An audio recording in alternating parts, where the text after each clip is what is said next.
जब से मैं आपको ये जो विश की जो क्लास दे रहा हूँ, अब ये तो पक्का है कि हमारी जो माइंड सेट है उसमें टैबलेट और इंजेक्शन बना हुआ है। तो एलोपैथी का प्रभाव तो है ही आयुर्वेद वालों पर भी, लेकिन जब आप शास्त्र पढ़ते हैं तो ये प्रभाव खत्म हो जाता है। सब्जी भी औषधि है। अब इतनी सब्जियां हैं, लेकिन सबसे बड़ी सब्जियों में जो सबसे बड़ी मेडिकेटेड सब्जियां है, वेजिटेबल है, वो है चौलाई। और गर्मियों में चौलाई की खेती इतनी आसानी से होती है। आप आज चौलाई लगा दीजिए, 24-25 दिन में आपको बड़ी बढ़िया इसकी पैदावार हो जाती है। चौलाई की सब्जी, इसको पहले उबाल लें कुकर में थोड़ा नमक डाल के, और फिर इसको आप छौंक लगाएं घी के साथ में। घी में थोड़ा जीरा, थोड़ा सा अजवाइन और थोड़ा सा सौंठ वगैरह डाल के, थोड़ी राई डाल दें, सरसों भी डाल दें, और इसको डाल दें चौलाई को पीस पीस करके काट काट के आपने उसे उबाल लिया। और अब ये जो उबली हुई है इसको मिला करके रख दें, और इसको चावल उबालें ज़्यादा पानी डाल के। तो उस चावल के माड़ को हटाइए नहीं, निकालिए नहीं, निथारिए नहीं चावल को।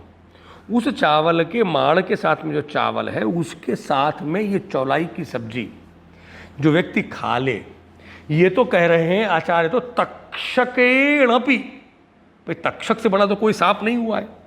श्रीमद् भागवत महापुराण में प्रसंग आता है कि परीक्षित राजा को तक्षक ने शाप दिया था कि मैं 7वें दिन तुम्हें काट लूंगा, मतलब कोई बचा नहीं पाया। तो यहां पर ये एक एनोलॉजी है, ये एक सिमिली है कि तक्षक का काटा बच नहीं सकता।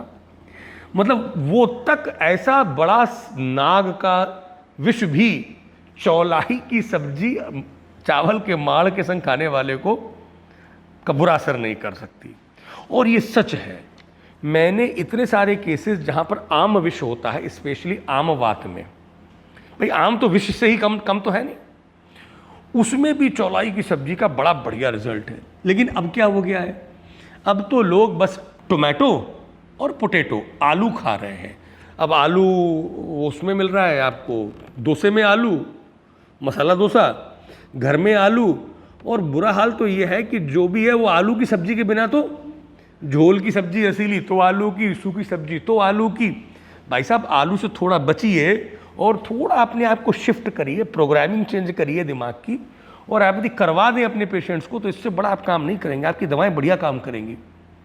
अब आपकी जो जितनी भी मेडिसिन हैं, आपकी रसौषधि हैं, वो काम करती हैं, एंटीटॉक्सिन प्रभाव है, जैसे सूत शेकर है। अब सूत शेकर में शुद्धम सूतम मृतम स्वर्णम टंकणम वत्सनावकम, टंकण पड़ा हुआ है जो एंटीडोट है।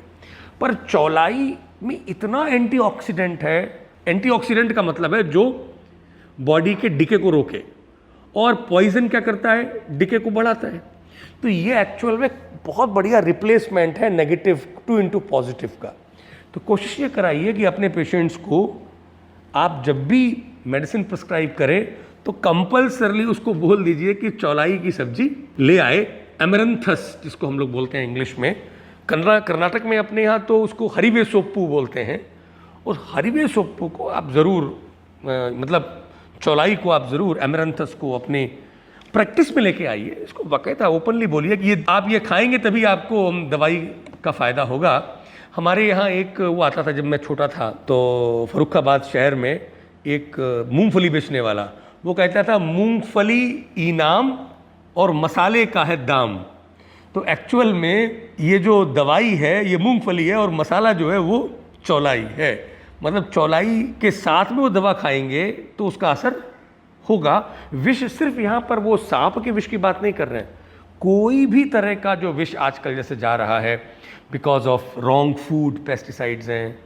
अब चौलाई में ही पेस्टिसाइड हो तो उसके लिए क्या करेंगे पता नहीं, आजकल तो सब जगह मिला हुआ है। लेकिन हाँ, आप ऑर्गेनिक ग्रो कर सकते हैं, बहुत अच्छी तरह ग्रो हो जाती है बड़ी आसानी से। और अच्छा मज़ेदार बात क्या है, ऑल ओवर इंडिया ग्रो करती है चौलाई, north to south and west to east everywhere. तो इसको खिलाइए, और चाहे वो फूड की वजह से पॉइजनिंग हो, या किसी ने दे दिया हो पॉइजन, या किसी एनिमल इंसेक्ट बाइट का पॉइजन हो, सभी में इसका रिजल्ट बहुत उत्तम है। Thank you so much.